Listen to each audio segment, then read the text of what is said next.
Hello and welcome to the first official podcast from the Fire and Rescue Services Association.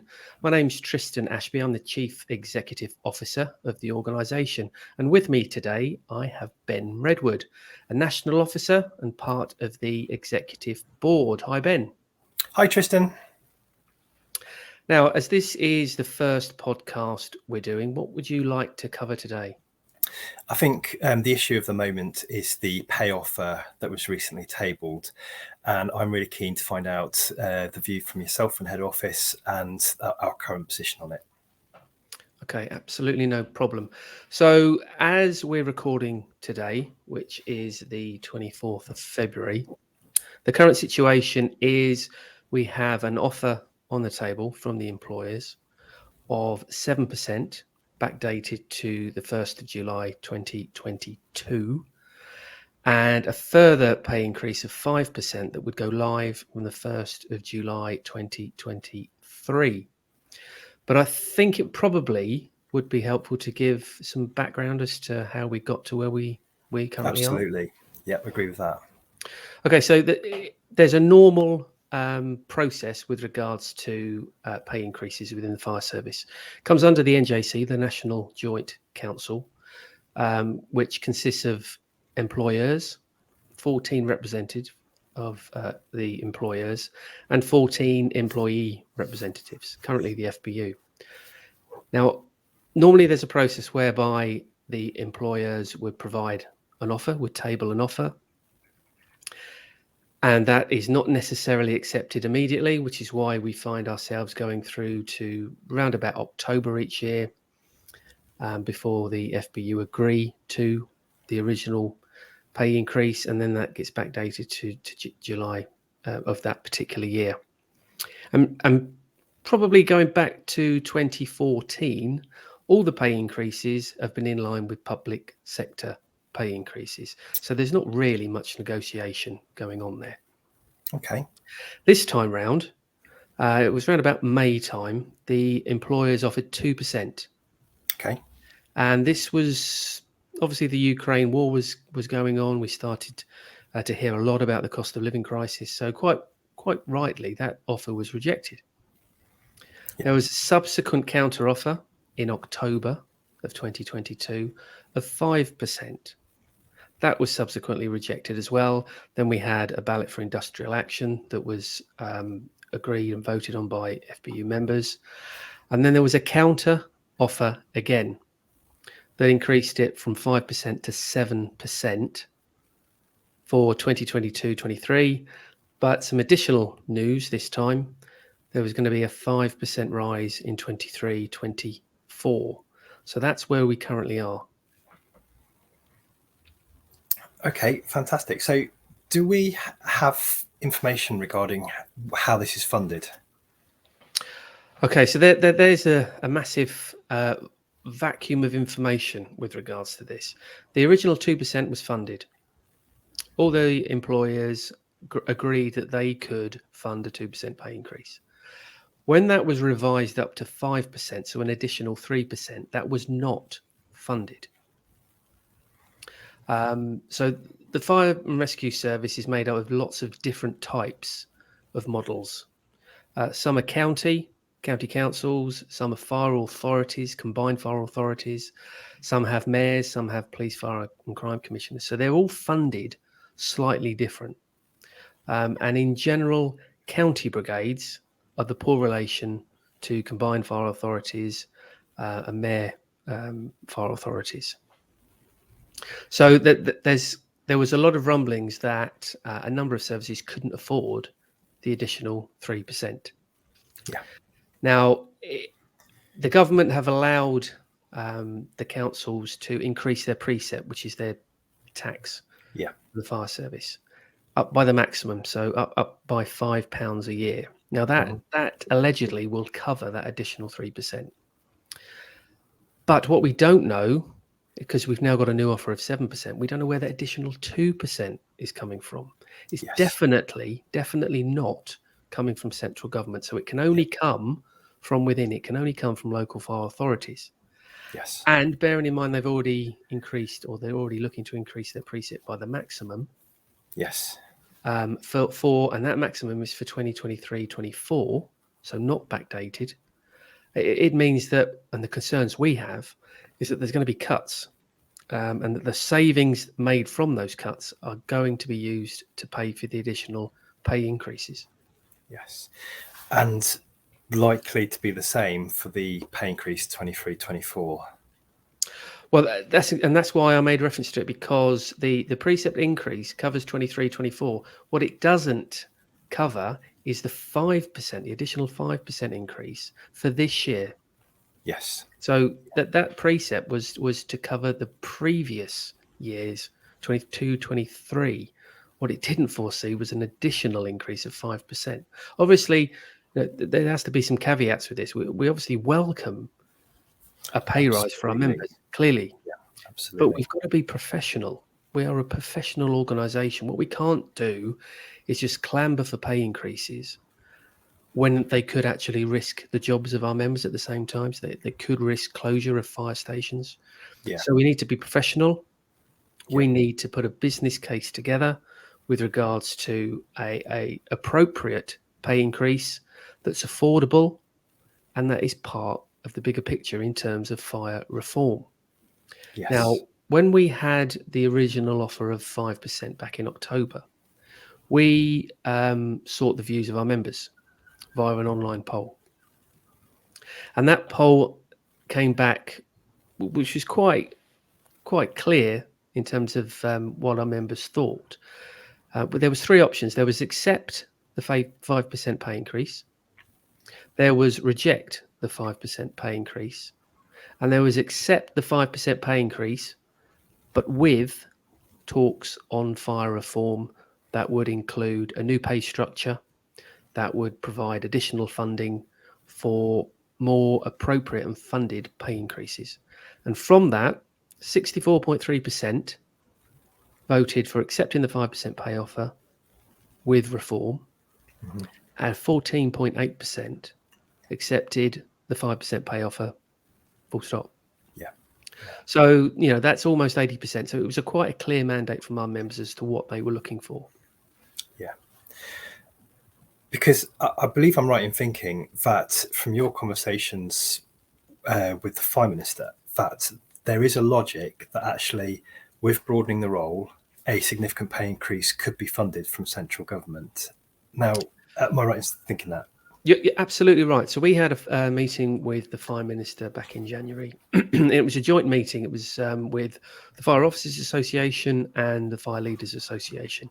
So that meant you had three trade unions in the room with the Fire Minister that covered firefighters all the way through to chief fire officers. And we were all united in the view that reform was needed. Reform of the national pay negotiation structure was needed because it currently clearly isn't working. Hence, we nearly had a national dispute within weeks. The funding formula needs to change. At the moment, we've got a funding formula that's created every year, so there's no long-term ambitions and strategic planning available. Yeah. We also need to broaden the role of the firefighter. By doing that, in collaboration with the ambulance service and the NHS, that will open up large funding opportunities. That will mean improved pay for our members, which will overcome recruitment and retention issues. So it's a win-win for everybody. But that needs to happen. At the moment, we are still stumbling along with the same structure that we've had for decades. A structure that back in 2002, that had another independent review, said needed to change, and it's still pretty much exactly the same as what it was before. From my view, is that if we can achieve this pay increase with funding from central government, then I think we'd be crazy not to have those conversations. And I think there's an ethical dimension to this, is that what they're asking us to do is to consider broadening the role, which would help the NHS, which is clearly an organisation that is in dire straits. And let's be clear that lives can be saved, and it will also reduce the financial burden of the NHS by potentially helping uninjured fallers before they become very unwell people because they've been on the floor for 24 hours, attending cardiac arrests, which we know has proven could have a huge cost saving to the NHS. And also, in my view, it will sustain fire cover in rural areas, which I think will now be under threat because there'll be a large pot of savings that needs to be found from somewhere. Does that to you sound like a fair assessment? I totally agree with you, Ben, because at the moment the remit of the fire service is so narrow. Those funding streams are also narrow. Yeah. Call levels have gone down considerably over a period of time. There might be some argument that they're now slightly on a more upward curve, but unless we broaden the role of the fire and rescue service, you're not going to be able to broaden the funding streams that are coming in. So you're working within very tight parameters. Yeah. That's not sustainable in 2023. Other organisations are having to change. The fire service within the national negotiation machinery seems hell-bent on keeping everything exactly as it is. Absolutely. Even if it's at the expense of firefighters and their jobs. That's not acceptable anymore, if it ever was. Yeah. So a frustration of mine, which I've mentioned to you, is that when this pay offer came out, not being an FBU member, and I fully accept that the NJC wants to negotiate with the biggest voice within the fire sector. However, I think the information contained within that pay offer is very relevant to everyone in the fire sector, and all we can find out is the information that's come via the FBU, and so it has a natural spin on it. And I know that when am I right in thinking that you went to some quite extensive efforts to clarify some elements of the pay offer? Well, when the pay offer came out, you're quite right. There's limited information out there, and that's been the case. And another problem with the NJC, it's cloaked in secrecy. So we're made aware of an additional offer where it's 7% of 5. So straight away, I'm getting requests from members saying, "Well, where's that money coming from? What does it mean for us?" Because people were putting 2 and 2 together and thinking, are we going to have to find that money internally? And if so, am I going to lose my job? Is my job secure? So I contacted the Home Office to clarify, because you know what the fire service is like. There's various rumours going left, right and centre as to where the money's coming from. And they were categorical and come back pretty much as I expected. There is no additional money coming from the government, because the government have been quite clear, and I'm not defending the government on this, but they've been quite clear. They want reform.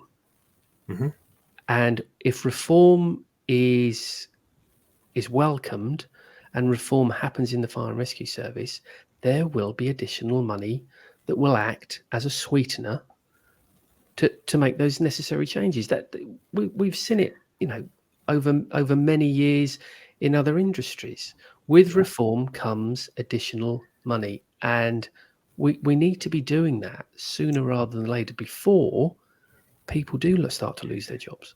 And a concern of mine, like yourself, believing that reform is absolutely an absolute essential part of the sector moving forward, is let's agree that the FBU have not been proactive and with engaging with reform, and now the payoff is there. I don't think this is going to do anything to help reform happen now. There's carrot and stick, and unfortunately, I think the carrot's been given away now, isn't it? You are spot on, because with that additional, and this is part of what the NJC does. It will go so far until it's forced. It's not an innovative body. It waits to be forced into action. So it was forced into action to provide this additional pay of 7% and 5%. And that will starve off any future talks of fire reform for another period. It'll be kicked into the long grass even more. And that's not acceptable. I don't think it's acceptable. And I personally don't think it's ethical. And we've heard a lot of conversation recently, haven't we, about ethics, and the NFCC are pushing the ethical framework. It feels to me like there's a conversation that needs to be had at a very high level within the fire sector. Well, we've been having those conversations for a long period of time with regards to the employers and certainly the Home Office. But there was something else I wanted to bring up with you, Ben, that I think is really important to this discussion. When making preparations for this, I was reminded, because going back to the whole secrecy of the NJC, we're fortunate as an organisation in that we have access to employers' circulars and NJC circulars. They are not publicly available, but as part of our agreement with the employers, we get access to those. So I was then going through these, and they go back to 1999. But one of the interesting ones goes back to 2015, July 2015. So we're talking almost 8 years ago, when they were talking about broadening the role. Okay. And they had some various work streams that were put in place covering a number of areas. And at the time, it was definitely welcomed by us. And we thought we were actually going to get somewhere. Then fast forward, and I've got the document in front of me, fast forward to July 2019, and it's an NJC Circular 2/19 that says, therefore, the NJC has agreed to pause the national broadening of the role negotiations at this time. And both sides are still committed to the principles of broadening the role. Well, they're all fine words, but that was another 4 years ago. Mm-hmm. Nothing's happened. No. There was, sorry to labour the point, but again, referring to these documents, there was an offer 4 months before. So I'm looking at a document from March 2019. There was an offer made by the employers that had a number of areas where the role would be broadened. So they would be included in slip, trips and falls and corresponding, and various elements that I think broadly we should welcome. With it come a pay increase, overall of 13.57%. Okay, so there was a 2% increase in July 2019, 3% in April 2020, 4% in July 2020, and 4% in July 2021. That's before the pay offers that we've now got due to the cost of living crisis. Okay. So when the FBU write, and again, I've got copies of these, and it's pretty much copy and paste from what I've read. When the FBU write to the national employers saying, using CPI as a measure of inflation, a competent firefighter needs an increase of more than £4,000 to restore real wages lost over more than a decade of austerity, then I'd argue it would probably be at the correct level now if broadening of the role was agreed to back in 2019. Yeah. And I think it's also useful to consider the Scottish pay offer, isn't it? Because I think that adds a really important element of context to this conversation. There are huge similarities between what I've just read out and the Scottish situation. So again, that was fully funded by the Scottish government. Uh-huh. And again, unfortunately, while the offer was on the table, Can we just clarify what that offer was? So the offer was very, very similar in terms of broadening of the role. It concentrated on slip, trips and falls and corresponding. Yeah. And the pay increase was that there were lots of talks about various percentages, but I would probably be a bit more conservative and say it was around about 13-14% pay increase. Okay. And I would also, from various conversations I've had with members and non-members in Scotland over the last 12 months, I would say that they are regretting not having that offer accepted at the time. Yeah. I think it's worth just very quickly clarifying the conversation about what you call slips, trips and falls. So it's the conversation about people who've fallen in their home and are unable to get up, and have been classed as uninjured fallers by the NHS. So very, very low on the priority list for an ambulance or support, and are then likely to remain in the situation they are, i.e. on the floor, for excessive periods of time, probably over 12 hours, even up to 24 hours. By which point they become very unwell people, who then require an extended hospital care. And And that's a request that's been made of the fire sector, because we have the skills and the tools to make entry, which is often part of that, to make entry into the building, and also, if necessary, to lift and use equipment to lift to help them, and also some of our casualty care skills to make assessments and overviews. And the key part of that is that takes work, reduces the workload on paramedics, and also saves costs on the NHS, which are pretty staggering, from people who at the time of call aren't necessarily ill, who then end up in hospital with illnesses and injuries because of their stay on the floor. And I think it's absolutely right that we should be having conversations about doing that, ethically right, apart from anything else. I think it's ethically right. I think it's morally right, and I'm struggling to understand why those offers of expanding into that role are being rejected, because if we're going to say, well, we're firefighters, therefore we go and cut people out of cars, and we respond to house fires, etc. But that times have changed. We're here to help people, aren't we? We're here to save life. And if we're not responding to the level of calls that we were responding to before, and if we do have the capacity to respond, then it's certainly not a resource issue, and it can't be a training issue, because what you've just described in terms of slip, trips and falls is not complicated. It's not complicated at all. So why are we not doing it? Why are we really not doing it? Mm-hmm. That's the question. And that's what I would like everyone listening to this pod to ask themselves. Why are we really, really not doing it? And I agree. And what I would like to do personally is to bounce that question ahead to the NFCCC, who are pushing for the ethical dimensions within the fire sector to become front and centre, and for all of us to ask ourselves how well and how effectively we're serving our communities. And for me, this is a question at a very high level that needs to be asked.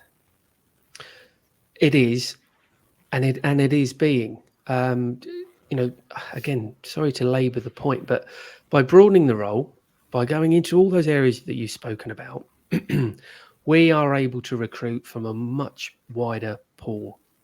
And I'm thinking about potentially female firefighters who would find the fire service more attractive than what it currently is. Mm-hmm. I'm thinking of those stations that are on-call stations that, some of which are doing 30, 40 calls a year. Yeah. That would welcome the opportunity to go and be part of their community and save lives. That would significantly help recruitment and retention. Significantly. Absolutely. It would also, I also genuinely believe it would also help with the culture, because you would bring in different types of people from different walks of life, because the fire service would be that much more attractive. Absolutely. And having personally been involved in my service around 3 years ago with an efficiencies program where stations were individually scrutinised for their activity levels, their cost, and what they contribute to their communities. Unless we have an injection of activity into those stations, there will be closures. And so we have two opportunities. We can either broaden the role and help stations serve their communities more effectively and save lives, because that's what it's about. It's about saving lives, or we will see those stations closed. And I imagine that in 12 months' time, Tristan, we can review this podcast. And I think that certainly where I am in the Southwest, we will have seen stations closed. Absolutely. And once they're gone, that's it. They're gone. They're not going to be reopened again. And we have got to fight for those stations to remain open. Absolutely. And we won't stop fighting either, because we're a broad church. We've got members now across a whole range of duty systems from a whole range of fire and rescue services. We're now having members join from Merseyside. We've got members in London now. We are a broad church, and we've got a diversity of thought with regards to the membership that we speak to, and we know that, again, the vast majority want this change to happen and are frustrated that it's not. That's right. it's a huge source of frustration to me, because at the end of the day, we're there to provide a service, and at the forefront of that is we're there to save lives. And we're based on a business model that we are going to go into a burning building, pull someone out from the clutches of death and save their lives, and that's our business model. And that is, it's being achieved, but it's not very often, is it? If we're perfectly honest, and yet we seem to be, frankly, quite happy to sit and know that within our communities, X number of people are going to die of cardiac arrests and other medical emergencies, and that we have no part to play in doing anything of that. And I just find it feels hopelessly inadequate at the moment to me. Yeah, and just on that point, we obviously had the corresponding trials going back a number of years ago, and the feedback we received from those was that people who took part of them hadn't previously co-responded before, wanted the trials to continue. They could see the benefit of them, both to their role as a firefighter, but more importantly to the public. Brilliant. I think it's worth, before we finish, stressing how much we believe firefighters should get paid more. It's a highly skilled and dangerous job, and absolutely fully support a pay increase. We just have our concerns about how that money's come from, and to stress the point that there are other ways of achieving this pay increase. And going back to what I've quoted from the various NJC documents, those pay increases have been on the table and rejected. And I don't think most firefighters realise that. I think we're all caught up in the moment with regards to the cost of living crisis, with regards to what's going on in Ukraine. And we need to take a step back and look to how we got where we are. Because I would argue now that in broad terms, and obviously it depends where you are in part of the country, but the whole-time firefighter rate isn't a particularly attractive salary anymore. No. I mean, you can go to Tesco's and work behind a counter and be earning a wage not far off that. That demonstrates a failure of the national negotiation machinery, and that's why it needs to change. FOA did a piece of work on this, and they compared the police independent panel negotiation model compared with the fire model.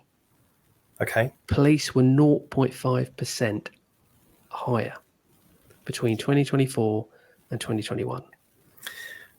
I've often wondered whether there is a government incentive to ensure that organisations that don't strike or are highly unlikely to strike, that their pay should, wherever possible, remain higher than organisations that strike. But that's just a personal suspicion of mine. There might be some truth in that. But anyway, it's been fantastic to speak with you, Ben. Hopefully Likewise. The listener's been informed. Good. We're going to do a number of these podcasts in the future. There'll be details on how to contact the show.